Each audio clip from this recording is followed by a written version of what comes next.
Amit ji, news 18 के इस मंच पर आपका स्वागत है। मेरे साथ हैं अमित शाह, देश के गृह मंत्री, भारतीय जनता पार्टी के चाणक्य, और सबसे ज्यादा इस वक्त भारतीय जनता पार्टी के चुनाव को यहां पर देख रहे हैं, संभाल रहे हैं, तो उस बारे में कुछ चर्चा करेंगे। अमित जी, ये आपका तीसरा चुनाव है जो आप बिहार में आपके उसमें संरक्षण में देखा जा रहा है। तो 2015 में जो है आप दूसरी तरफ थे, ये नीतीश जी और लालू साथ में थे, आपकी हार हुई थी। उसके बाद 2020 में आपकी जीत हुई। इस बार इस चुनाव में आप क्या देख रहे हैं? क्या आंकड़ा दीजिए कि कितनी सीटें आएंगी आप एनडीए के लिए? देखिए, आंकड़ा देना तो बहुत दिक्कत होती है, परंतु मैं आपके चैनल के माध्यम से देश भर के दर्शकों को इतना जरूर बताना चाहता हूं कि इस बार हम 2/3 बहुमत से ज्यादा सीटें जीतकर बिहार में सरकार बनाएंगे। मैं जब 2/3 बहुमत कह रहा हूं तब हम एनडीए की बात कर रहे हैं। एनडीए का गठबंधन 2/3 बहुमत से ज्यादा सीटें जीतकर मोदी जी और नीतीश जी के नेतृत्व में यहां सरकार बनाएगा। और मैं सारे देश के दर्शकों को ये भी बताने जा रहा हूं कि मैं जितना घूमा हूं बिहार में अभी, मैं स्पष्ट रूप से देख रहा हूं कि एक वेव एनडीए के पक्ष में है और हमारी सीटों के मार्जिन में भी अप्रत्याशित बढ़ोतरी इस बार होने वाली है। ये क्या वेव देख रहे हैं? किस चीज की वेव है ये? इतने सालों से नीतीश जी की सरकार यहां पे है, तो ये तो प्रो इनकम्बेंसी वाली बात हो गई। देखिए, सरकार कैसी चलती है इसके पर सरकार कितनी लंबी है चुनावी संभावनाओं को प्रभावित करता है। अगर आप सरकार अच्छे से चलाते हो तो स्ट्रेंथ और बढ़ती जाती है। मैं निश्चित रूप से कहना चाहता हूं कि ये 11 साल में जो डबल इंजन की सरकार चली और उसके पहले नीतीश कुमार जी और भाजपा सरकार चली, इसने बिहार के अंदर ढेर सारे परिवर्तन करे हैं जी। मैं सिर्फ 11 साल की बात करता हूं। लगभग बिहार में ही इस 11 साल में 8,52,00,000 गरीबों को प्रति माह प्रति व्यक्ति मुफ्त अनाज 5 किलो मिलता है। लगभग 87 लाख किसानों को सालाना 6,000 रुपया प्रधानमंत्री किसान योजना का मिलता है। इसके साथ साथ 44 लाख लोगों को घर मिल चुका है। 33 लाख और लोगों को घर आवंटित हुआ है। लगभग 3,53,00,000 आयुष्मान भारत का कार्ड, जिसमें 5 लाख रुपए तक का इलाज, हॉस्पिटलाइजेशन, ऑपरेशन, दवाइयां, सारे टेस्ट फ्री मिला है। और लगभग इसमें हजारों करोड़ रुपया बिहार के गरीब का बचा है। जनधन योजना में 6,60,00,000 बैंक अकाउंट, जो कांग्रेस पार्टी 70 साल से नहीं खोल पाई थी, हर गरीब को बैंक अकाउंट हमने दिया है। 1,60,00,000 लोगों को पीने का पानी दिया है। 1,33,00,000 लोगों के घर में गैस का सिलेंडर पहुंचाया है। और इतने ही लोगों के घर में शौचालय बनाने का काम नरेंद्र मोदी जी के नेतृत्व में बिहार की भूमि पर हुआ है। मैं इस सबका योग बना लूं तो भी आप समझ सकते हैं कि कितना बड़ा वेव सूचित कर सकता है। और इसके साथ साथ बुनियादी समस्या है, आज बिहार का कोई कोना ऐसा नहीं है जो पटना से कम 5 घंटे ट्रैवलिंग का टाइम कट हो गया होगा। कोई कोना ऐसा नहीं है। कहीं पर भी जाइए, 2 घंटा, 3 घंटा, 5 घंटा, 4 घंटा। मैं आज ही पूरा दौरा कर आया हूं। सब लोग यही कहते हैं कि जिस प्रकार के रोड बने हैं, गंगा जी पर जिस प्रकार के नए पुल बने हैं, 10 पुल और बन रहे हैं। बिहार को रोड, रस्तों से, पुलों से जोड़ने का काम ये 11 साल में जबरदस्त अच्छे तरीके से हुआ। बिहार 2 एम्स मिले हैं, एक दरभंगा में मिला, दूसरा पटने में है। 2 नए एयरपोर्ट मिले, दरभंगा हो चुका है, पूर्णिया होने जा रहा है। पटना में एक और नया एयरपोर्ट बन रहा है। तो बिहार को एक प्रकार से विकास के रास्ते पर पटरी पर चढ़ाने का काम नरेंद्र मोदी जी और नीतीश कुमार जी के नेतृत्व में हुआ है।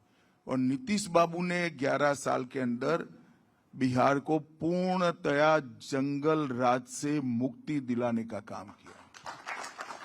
ये वही बिहार है 20 साल पहले जहां जघन्य हत्याकांड होते थे, नरसंहार होते थे, हत्याएं, फिरौती, अपहरण, लूट, इतने सारे किस्से हर रोज अखबारों ने छापना छोड़ दिया था।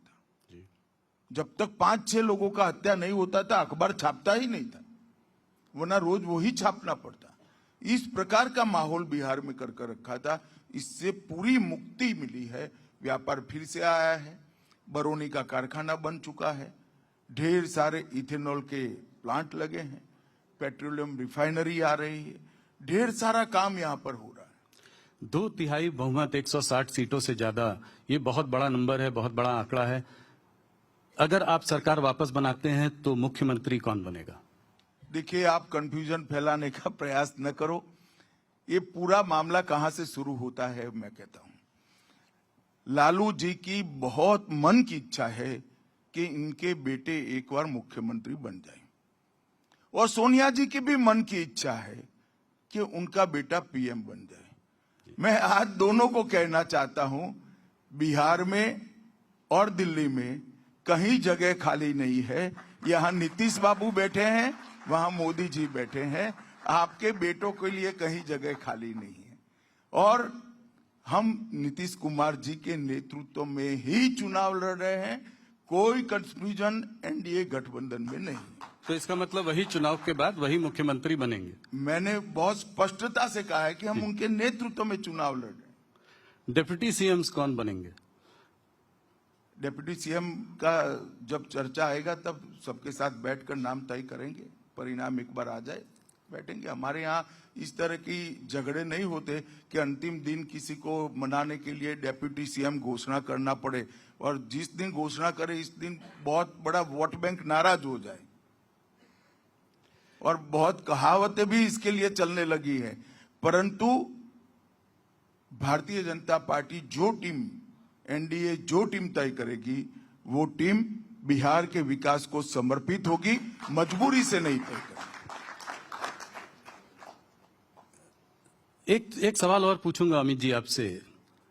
ऑपोजिशन भी बार बार इसको उठाता है, और वो है नीतीश जी की हेल्थ की कंसर्न्स, कि उनकी हेल्थ ठीक नहीं है, इस तरह की बातें वो बहुत जोरों से। आज कल भी तेजस्वी जी ने कुछ कहा कि चाचा जो है हमारे ठीक नहीं है।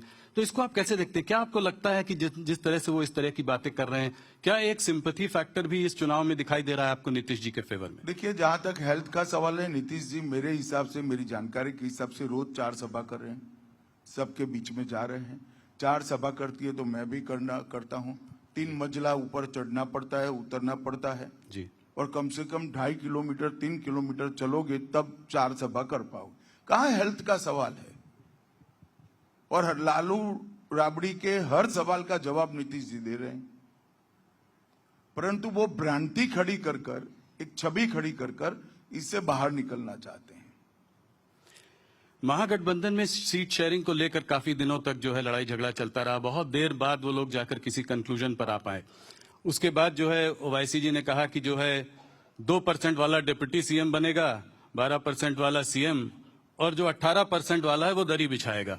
तो क्या इसको आप कैसे इसको देखते हैं इनके नहीं, मैं तो बहुत बारीकी से देख रहा हूं विगत 5 महीनों से।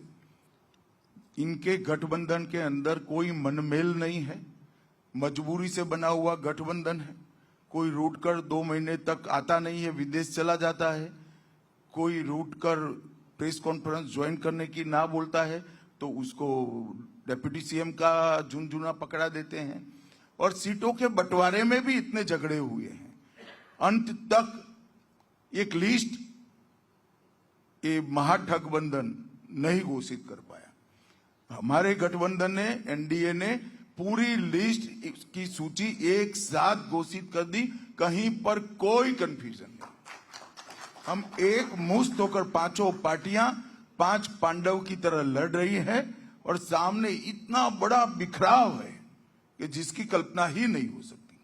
ये एक जमाने में इंदिरा जी विपक्ष के गठबंधन के लिए कहती थी, इस संतरे जैसा गठबंधन है, चुनाव का छिलका निकलते ही सारी कलियां अलग अलग हो जाएगी और ये बिखर कर टूट जाएगी। आज आपने भी दरभंगा में पीएफआई की बात करी और आपने कहा कि जो है लालू जी जो है नहीं चाहते हैं कि इनको अरेस्ट किया जाए, इनको जो है बैन किया जाए। तो क्या ये जैसे जैसे चुनाव पास आता है तो क्या इसकी वजह से ये पोलराइजेशन की ओर बढ़ रहा है? नहीं, पोलराइजेशन क्या है? आप मुझे बताओ कि पीएफआई जैसी संस्था जी किस धर्म के अनुयायियों ने बनाई, इसके आधार पर चलनी देनी चाहिए क्या? हमारा नीति स्पष्ट है, जो देश के टुकड़े करने की बात करेगा, देश के खिलाफ काम करेगा, वो कोई भी हो उस पर प्रतिबंध लगा दिया जाए और जेल की सलाखों के पीछे ढेर सारे लोग गए हैं जी। इनकी राजनीति ही ऐसी है कि देश की सुरक्षा के लिए उठाए हुए कदमों को वो हिंदू और मुसलमान के तराजू में तोलते हैं। ऐसा नहीं करना चाहिए। देश की सुरक्षा किसी धर्म के साथ जोड़कर देखना ही अपने आप में एक बड़ा गुनाह है। लालू जी कहते हैं कि पीएफआई के संग हो रहा है जो आरएसएस के संग होना चाहिए। अब लालू जी को क्या बताएं, वो राहुल जी तो नहीं है, मगर अपने फायदे के लिए कुछ भी बोल देते हैं। वो राजनीतिक स्कोर करने के लिए ऐसा बोलते हैं, उनकी वोट बैंक को एड्रेस करने के लिए बोलता है। उनको भी मालूम है आरएसएस क्या है और पीएफआई क्या है। अमित जी, इस बार लड़ाई ट्रायंगुलर लगती है क्या? एक नई पार्टी भी आई है, जनसुराज पार्टी, प्रशांत किशोर जी आए हैं। भैया क्या है, एक पार्टी, इस देश में 1550 पार्टियां हैं, इसमें सबसे ज्यादा बिहार में। तो अब ट्रायंगल का तो 1000 एंगल है। जी जी जी। तो आप प्रशांत किशोर की पार्टी को कैसे देखते हैं इस चुनाव में? देखिए, सभी को अपनी पार्टी बनाने का अधिकार है, उन्होंने भी पार्टी बनाई है, मगर मुझे पूरा चुनाव स्पष्ट दिख रहा है कि मुकाबला एनडीए और महागठबंधन के बीच में है और इसमें बहुत जाड़ी एज एनडीए के गठबंधन को प्राप्त है। तो वोट नहीं कटेगा इनके वजह से, दोनों तरफ कोई खास फर्क नहीं पड़ेगा? नहीं, वोट तो मिलेगा, सभी को मिलता है। अब किसी पार्टी में किसी को टिकट नहीं मिला, वहां जाकर खड़ा रहेगा तो कुछ वोट तो ले ही जाता है। एक चीज और तेजस्वी जी ने शुरू की है, वो कहते हैं विक्ट्री बिहार में, फैक्ट्री गुजरात में। प्रशांत किशोर भी कह रहे हैं कि जो है बुलेट ट्रेन गुजरात में चलती है, पैसेंजर ट्रेन जो है बिहार में चलती है। तो इस तरह के जो चुनाव के समय में जो इस तरह के बयान आ रहे हैं, इनको आप कैसे देखते हैं? ये चुनाव के समय के ही बयान है। मैं लालू प्रसाद यादव जी को पूछना चाहता हूं कि बरौनी का कारखाना किसके समय में बंद हुआ? उनके गठबंधन के समय में बंद हुआ, जो मोदी जी ने चालू किया। जी। इतने सारे इथेनॉल बनाने के कारखाने किसके समय में लगे? मोदी जी के समय में लगे। पेट्रो रिफाइनरी किसके समय में आएगी? मोदी जी के समय में आएगी।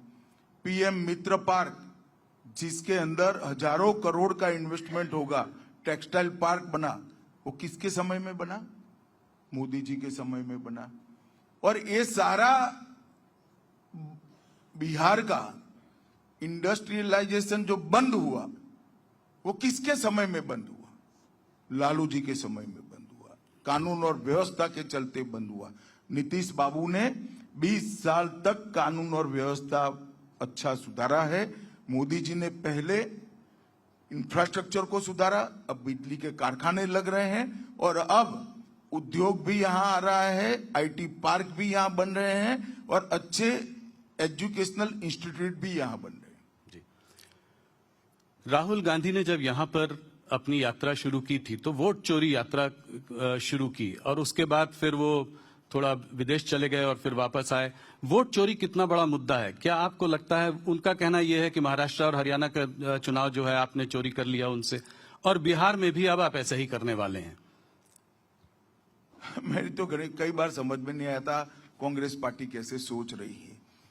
अब कर्नाटक का वो कुछ प्रेजेंटेशन बता रहे थे। कर्नाटक में सरकार किसकी है? कांग्रेस की। कांग्रेस की है।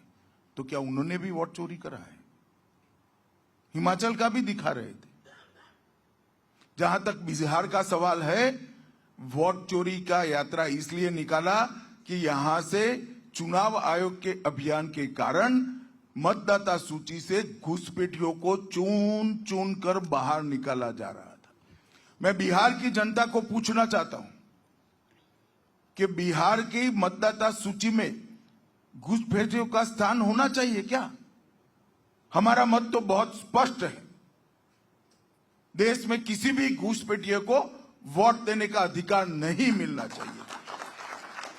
और ये लोग घुसपैठ भी इसलिए होने देते हैं और घुसपैठियों को प्रोटेक्ट भी इसलिए करते हैं कि घुसपैठियों को वो अपनी वोट बैंक मानकर चलने। राहुल बाबा, जितना यात्रा निकालना है इतना निकालो।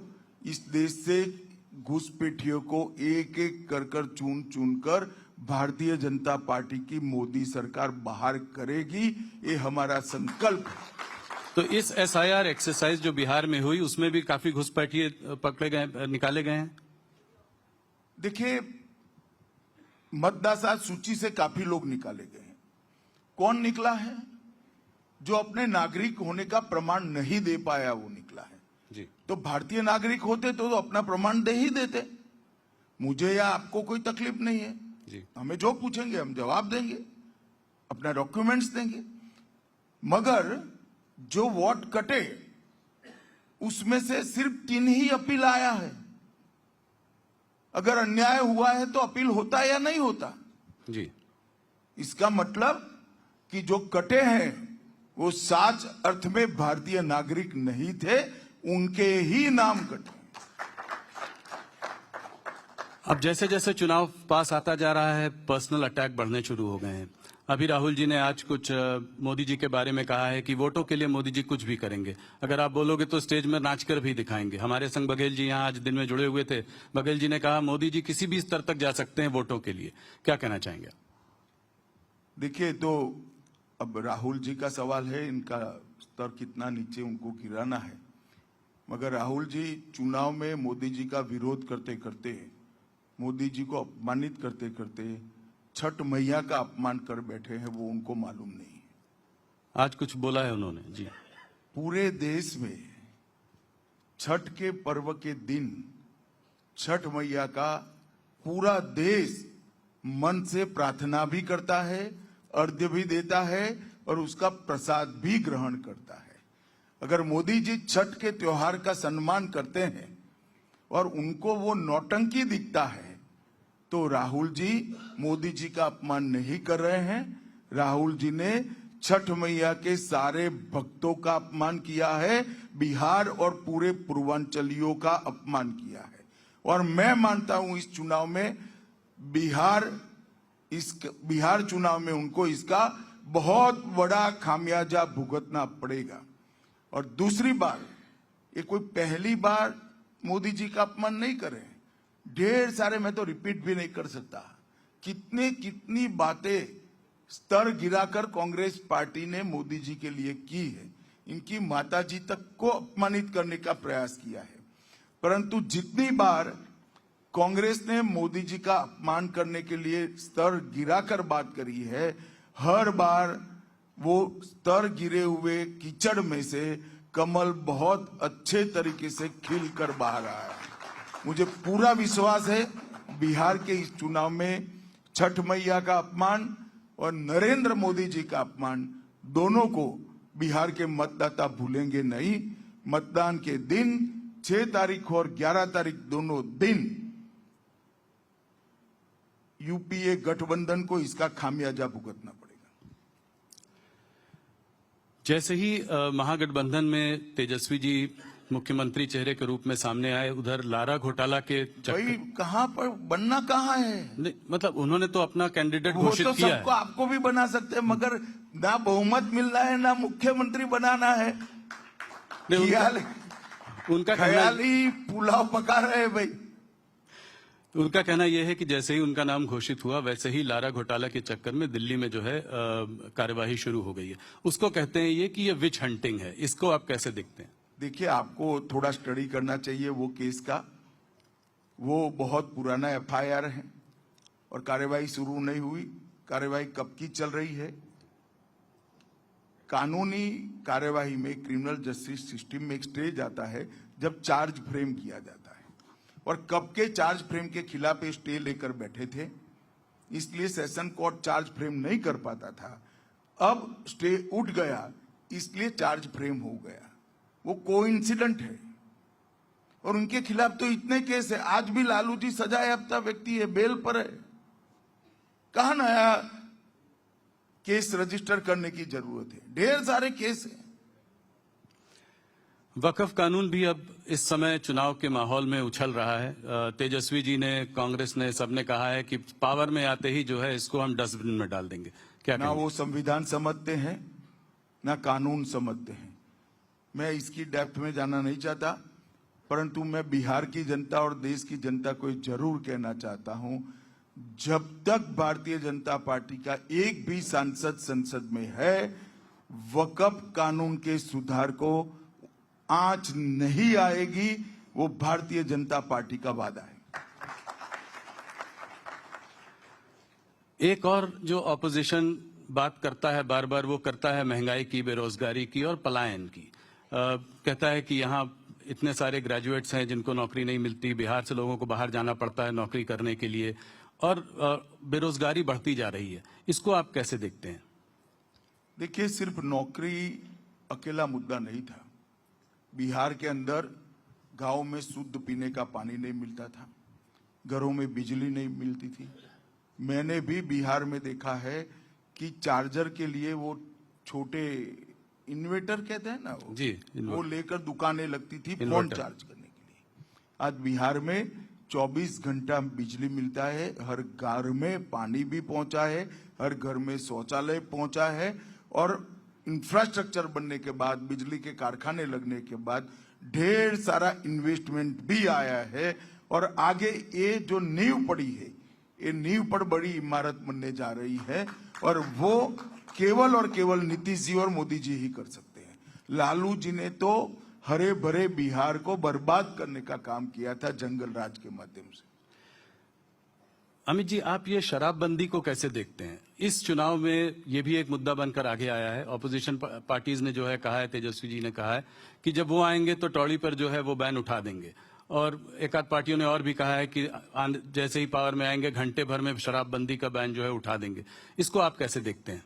देखिए, नीतीश बाबू ने बड़े मन के साथ बिहार की माताओं बहनों को शराबबंदी से सम्मान पूर्वक जीवन जीने के लिए मौका दिया है। वो एनडीए सरकार की पॉलिसी है। एनडीए के सभी घटक दल इसके साथ बंधे हुए भी है और इसको मानते भी। थोड़ा सा बात करें चुनावी वादों का। आप लोगों ने भी वादा किया है, ऑपोजिशन भी वादा कर रही है। मैं शुरुआत करता हूं आप लोगों के वादों से। हमारा कोई वादा नहीं आया है, हमने तो काम ही कर दिया है। हमारा अभी वादा तो आना बाकी है भैया जी। नहीं तो एक काम जो आपने कर दिया है, जो कि 1,41 लाख महिलाओं को आपने 10,000 दिया है। एक एंटरप्रेन्योरियल सेटअप बनाया है यहाँ की महिलाओं के लिए, जिससे कि महिलाओं कोऑपरेटिव बनाया जी। तो मैं आप सवाल ये पूछना चाहता हूँ, इसके अलावा इलेक्ट्रिसिटी भी आपने प्रॉमिस की है कि इतने यूनिट्स फ्री कर देंगे। प्रॉमिस नहीं किया है, कर दिया है। इसका जो है बिहार के बजट पर क्या असर पड़ेगा? क्या ये सब फ्री भी नहीं है? देखिए, हमने अगले 5 साल में बिहार के जीएसडीपी में जो बढ़ोतरी होने वाली है, वो बढ़ोतरी और फिस्कल डेफिसिट न बढ़े, उसका कैलकुलेशन कर ये सारे काम किए। और आप माफ करना मुझे, ये एक कंटिन्यूअसली चलने वाले, गरीबों को एम्पावर करने वाले कार्यक्रम का एक हिस्सा है। जैसे हमने घर दिया, बिजली दी, गैस दिया, शौचालय दिया, 5 किलो अनाज दिया, हमने गैस का सिलेंडर दे दिया, 5 लाख तक का सारा इंश्योरेंस उनको, मतलब दवाइयों का खर्चा फ्री कर दिया। अब उसको काम करना है। काम करना है तो पूंजी नहीं है। पहले तो जो कमाते थे वो सारा चला जाता था इस सब चीजों में, लकड़ियां, टहनियां, केरोसिन लाना पड़ता था, और दवाइयों में खर्च हो जाता था, अनाज नहीं था, अनाज में खर्च हो जाता था, खाने पीने में। अब ये सारी चीजों से बिहार का गरीब मुक्त हुआ है। वो कुछ करना चाहता है। तो ये जो 10,000 रुपया दिया है वो सीड मनी के रूप में दिया है, जो उसकी पूंजी के रूप में काम में आएगा। और ये 10,000 से नहीं रुकेगा, आगे जाकर ये 10,000 सीड मनी का उपयोग कर 2 लाख रुपए तक की लोन बिहार के गरीबों को मिलने वाली है, जिससे वो छोटे अपने कारोबार कर पाएगा और आत्मनिर्भर होने की दिशा में आगे बढ़ेगा।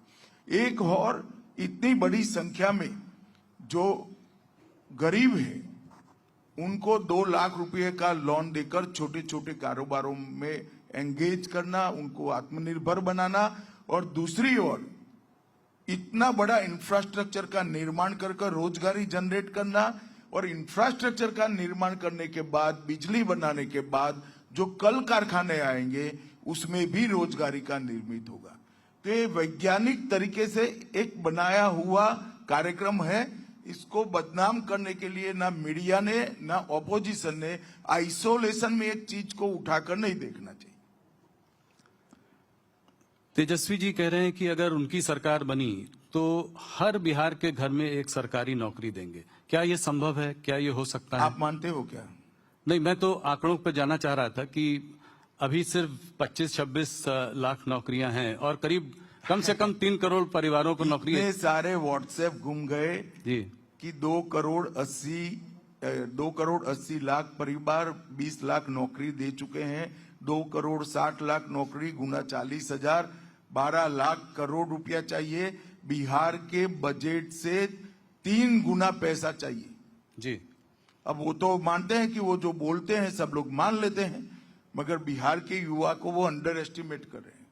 मेरे पास तो बिहार से ही व्हाट्सएप आए कि कहां से दोगे इतना पैसा। मगर एक सूत्र है, वचन देने में क्यों दारिद्र्य रखना चाहिए? देना चाहिए, ये लोग दे रहे हैं। इनको मालूम है कि उनको सत्ता में नहीं आना है, वचन पूरा करने की उनकी नौबत ही नहीं आनी है, इसलिए अनाप शनाप घोषणा पत्र बना दी। अमित जी, आपने बिहार पे हमारे बहुत सारे सवाल लिए। कुछ और सवाल आपसे पूछना चाहूंगा, बहुत दिनों बाद आपसे बात कर रहा हूं। नक्सलवाद की जो एक प्रॉब्लम है वो देश में हमारी बहुत बड़ी प्रॉब्लम रही है, दशकों से जो है हम लोग इससे लड़ते आ रहे हैं। आपने इसमें एक अग्रेसिव टारगेट और टाइमलाइन लिया। आपने कहा था कि अगले साल मार्च तक जो है इसको आप पूरा उखाड़ कर समाप्त कर देंगे। बहुत नक्सलवादियों ने सरेंडर किया है, बहुत काम हुआ है इस पे। क्या जो कुछ बचा खुचा काम जो बचा है 11 डिस्ट्रिक्ट्स में जहां नक्सलवाद अभी भी है, क्या आप अपनी डेडलाइन पर अडिग हैं? नहीं, बिल्कुल मैं विश्वास से मानता हूं कि 31/3/2026 को ये देश पूर्णतया नक्सलवाद से मुक्त हो जाएगा। और बिहार नक्सलवाद से मुक्त हो गया है, और इसीलिए अब बिहार में 3 बजे तक मतदान नहीं होगा, 5 बजे तक पूरा मतदान होने वाला है। तो अमित जी, मेरे कुछ एक आध फॉलोअप सवाल ये हैं कि कितने नक्सल बचे हैं, कब तक वो खत्म हो जाएंगे, कैसे, अभी और क्या कार्यवाही आगे होगी? राहुल जी थक जाओगे जी। गिनती में आप मत पड़िए, इसमें ही आपका भला है। मैं देश की जनता को इतना बताना चाहता हूं, 11 साल से नरेंद्र मोदी सरकार इस पर काम कर रही है। 19 के बाद इसका डिटेल प्लानिंग हुआ, 650 से ज्यादा कैंप बने हैं, ढेर सारे नक्सल सरेंडर हुए हैं। उसमें से उनका ही एक पुलिस का दल डीआरजी बनाया गया। और छत्तीसगढ़ में कांग्रेस की सरकार थी, इसके कारण हम अटके हुए थे। छत्तीसगढ़ की सरकार ने जनता ने भाजपा सरकार बनाई, अब हमारे लिए बहुत अनुकूल भूमि है। और 2026 31 मार्च को नक्सलवाद इस देश से समाप्त हो जाएगा। मैं आपके मंच के माध्यम से फिर से एक बार नक्सलियों को कहना चाहता हूं कि आपके लिए मेन स्ट्रीम में आने के दरवाजे खुले हैं। बहुत सारे लोग सरेंडर किए हैं, हथियार डाल दीजिए, आप भी सरेंडर करिए। मगर सरेंडर नहीं करेंगे तो हमारी कार्य योजना है, और हम सरेंडर करें या न करें, इस देश को नक्सलवाद से मार्च 26 तक मुक्त करा दें। लेफ्ट पार्टीज का कहना है कि ये जो है एक्स्ट्रा जुडिशियल किलिंग्स हैं, इनसे बात क्यों नहीं करते हैं हम, और वापस जब ये लोग जेल से छूट कर आएंगे तो क्या फिर इस हमारी तरह का सरकार का स्पष्ट नीति है, जिसके हाथ में हथियार होगा इससे कभी बात नहीं। कनपट्टी पर बंदूक रखकर बात होती है क्या? और बात क्या करना है? जहां जहां नक्सल मुक्त हुआ, हर गांव में पानी पहुंचा, बिजली पहुंची, राशन कार्ड पहुंचा, अनाज पहुंचा है, दवाइयां पहुंची है, स्कूल पहुंची है, मोबाइल टावर पहुंचे हैं और रोजगारी की योजनाएं भी पहुंची। इस तरह से बात नहीं हो सकती। और ये सिद्ध कर रहा है कि कांग्रेस पार्टी और लेफ्ट पार्टी इसका वैचारिक पोषण करती थी, इसीलिए वो उनके समर्थन में बयान दे रहे हैं। सैकड़ों आदिवासी मारे गए हैं, किसी का पैर उड़ गया, किसी का हाथ उड़ गया, सैकड़ों जवान मारे गए, शहीद हो गए। इनके ह्यूमन राइट नहीं है क्या? किस प्रकार की बात करें? बात किससे करें? हाथ में जो AK-47 राइफल लेकर बैठे हैं, इनके साथ हम बात करें? नहीं होगी बात। जो सरेंडर होगा वो मेन स्ट्रीम में वापिस आएगा, सरेंडर नहीं होगा उसको पुलिस का सामना करना पड़ेगा। थोड़ी बात जीएसटी की करें। आपकी सरकार ने जो है पिछले साल बजट में इनकम टैक्स रेट की कटौती की, मिडिल क्लास को बहुत बड़ा फायदा हुआ। अभी जीएसटी रैशनलाइज करा है तो उससे भी जो है लोगों के हाथों में बहुत पैसा आया है, अच्छा पैसा आया है। तो क्या आपको लगता है कि इसका लाभ एक आम आदमी को मिल पाया है और क्या इससे इकोनॉमिक एक्टिविटी बढ़ेगी, इन्वेस्टमेंट बढ़ेगा? जरूर मिल पाया है। 395 चीजें 28% और 18% पर थी, इसको 5% या 0% टैक्स कर दिया। और ज्यादातर चीजें रोजमर्रा की उपयोग की चीजें थी जो हमारी माताएं बहनें खरीद करती थी। और ये पूरा फायदा पास ऑन हो, इसके लिए वित्त मंत्रालय ने एक कमिटी बनाई है। इसका क्लोज मॉनिटरिंग हो रहा है और पास हो भी रहा है। इसीलिए इस बार दीपावली और छठ पूजा में, भैया दूज में विक्रम रिकॉर्ड तोड़ने वाली खरीदी हुई है और व्यापारी बहुत खुश है, महिलाएं भी खुश है। मैंने ये भी सुना है अमित जी कि ड्रग्स कार्टल्स पर भी आपका एक बहुत बड़ा हमला है और आपका एक बहुत बड़ा प्लान है कि इसको भी जो है उखाड़ कर फेंकना है इस देश से। तो इसके बारे में कुछ हमें बताएं कि कहां पे, इस पर आपके क्या टारगेट्स हैं, कैसे आपने इसको अप्रोच किया? ये बहुत गंभीर समस्या है जी, जो हमारी आने वाली नस्लों को खोखला करती है। हमने 5 साल में इसका इंफ्रास्ट्रक्चर बनाने का काम पूरा कर लिया है। 5 साल में से 3 साल हमने अपने ही रिकॉर्ड तोड़ते गए, रिकॉर्ड तोड़ ड्रग्स जब्त किया है, जलाया भी है रिकॉर्ड बनाकर, और ढेर सारे अपराधियों को पकड़ा भी है।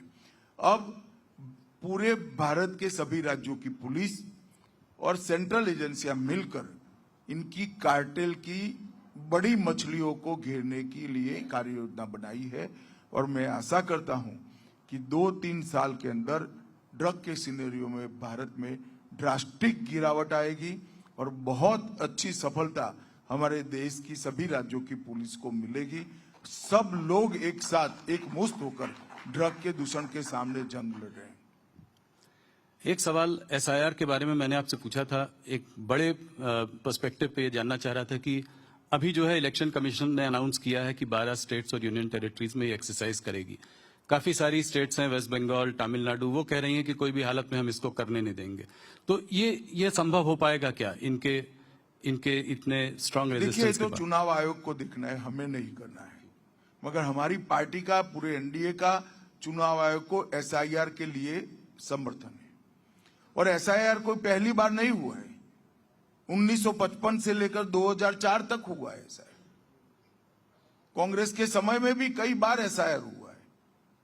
कितने सारे लोगों की मृत्यु होती है, कितने सारे नए मतदाता आते हैं, कितने सारे लोगों के एड्रेस बदलते हैं, ढेर सारे घुसपैठिए घुसे। तो मतदाता सूची का शुद्धिकरण होना ये बहुत जरूरी होता है। और मैं नहीं समझता इसमें सहयोग करने की जगह विपक्ष क्यों इसका विरोध कर रहा है। उनको दूषित मतदाता सूची ही चाहिए जिसके आधार पर वो असली जनादेश को छिपा सके, इसलिए वो इसका विरोध करते हैं। वरना सबने सहयोग करना चाहिए।